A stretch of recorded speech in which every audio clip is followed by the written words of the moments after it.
Kasi ayaw makinig, ayaw sumunod.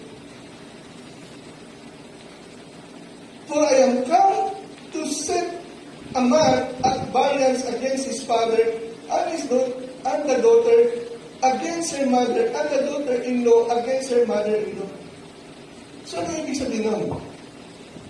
Pag ang isang turo ng Bible hindi tinutupad. Example lang. Yung lalaki,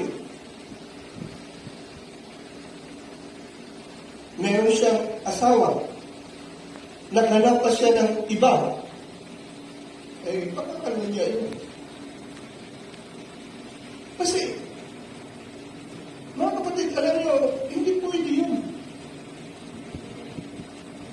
Alam mo na